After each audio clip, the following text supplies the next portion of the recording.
at 20 meters a minute without getting tired. It lives longer, has more sex, eats more without gaining weight. Could the science that created this be applied to humans? Yeah, bring it on.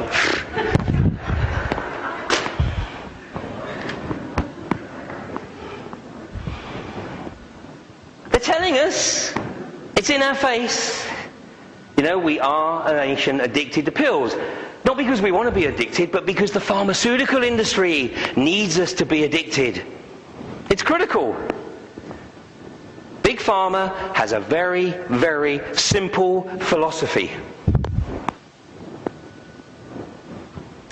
From the moment a life form is conceived until that life form deceases, it is a revenue stream. From conception to death. What is interesting in this book, The Corporate Crime, the guy, John Braithwaite, actually tries to understand the mentality. Because it actually rocks him that the people he's talking to, the people he's interviewing, all seem like nice family men. Individually. And I'm sure Joseph Mengele was a lovely guy. But collectively, these guys take on a completely different persona. There is not an ounce of humanity in their agenda. There's not an ounce of compassion. It is totally about profits. It's a bit like the American military trying to find ways to kill people remotely. You know, if you can remove the face-to-face contact, it's a lot easier to get people to do things that they wouldn't do if they can actually look in the whites of the eyes of the individual.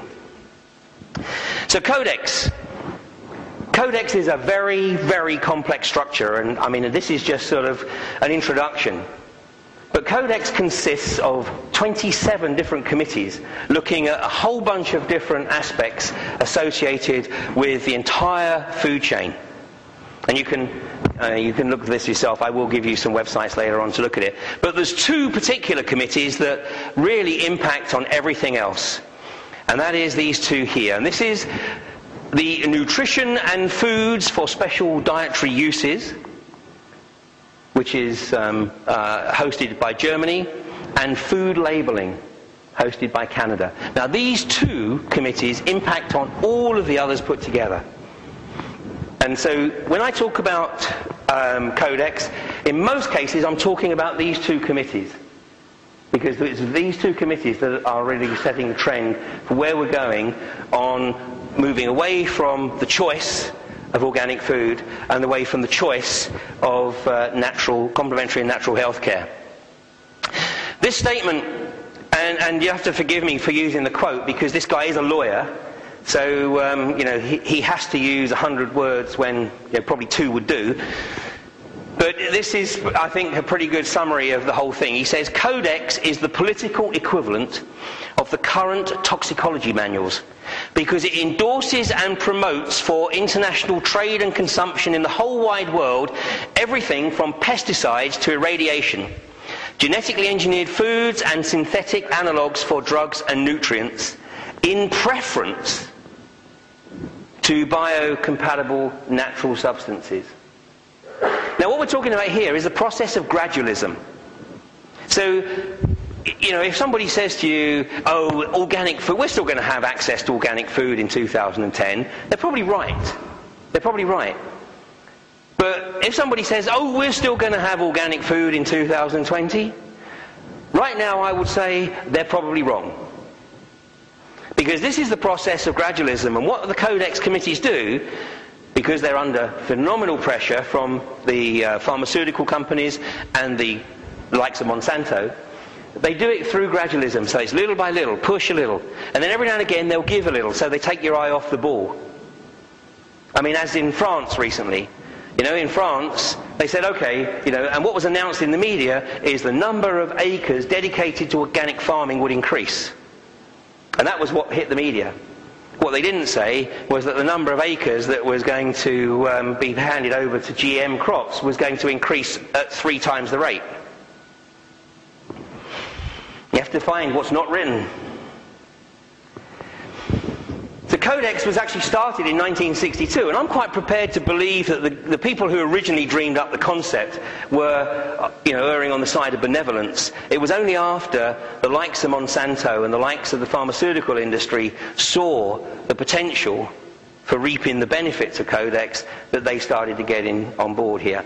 And of course, what we're talking about here is organisations that have basically bottomless pockets. Now, bear in mind, I said in 2002, the profitability of the top 10 pharmaceutical companies exceeded the profitability of the other 490 companies in the Fortune 500. Now, these guys have got people, teams of people, working on strategies to maximise the opportunities brought about by the implementation of Codex Alimentarius. I mean, I'm going to show you, this is a real David and Goliath situation. And I wouldn't be here tonight if I didn't think that David had a chance. I think David's got more than a chance, but there's a lot of groundwork to do to really give David a chance. Codex serves the economic interests of Big Pharma, and what is really a concern is that the World Trade Organization will implement Codex using Napoleonic law. Now, I wouldn't be at all surprised if there's hardly anybody in the room who knows what Napoleonic law is, because it's something that hasn't existed in the UK since 1215. Because in the UK, since Magna Carta, we've had common law. And what common law is that unless something is specifically banned, it's okay. Right? So unless something is specifically mentioned in a piece of legislation to outlaw it, it's okay. Napoleonic law is completely the opposite. Unless something is specifically mentioned, it's banned.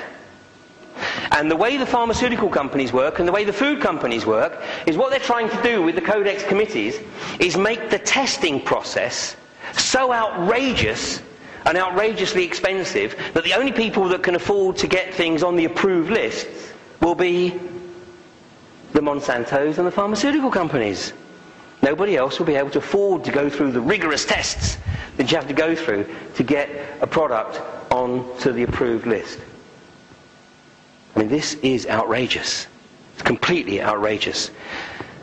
They nearly got away with this in the US in 1994. Now, I was actually living in the US at the time, and I didn't appreciate the significance of it, but I was aware that sort of people were hitting the streets big time, and they were always rallying at the Whole Food stores. Well, right across the US, hundreds of thousands, probably millions total, people hit the streets, and they were protesting against the implementation of Codex Alimentarius. And it was kept out of the international media. In fact, it was kept out of the limited national US media. It was only reported on a local basis. So the people in Texas who were protesting actually didn't realise that people in all the rest in the other cities around the States were also protesting. But people were writing to their senators, and eventually the Senate realised that actually there was such a groundswell of opinion here, they needed to do something about it. So this legislation, the shady legislation, which is the Dietary Supplement Health Education Act, was implemented in 1994. And this effectively put a ring fence around the health food and complementary health and alternative therapy industries in the US. So what did the Codex Commission do? Just go, damn. Okay, let's turn our attention to Europe.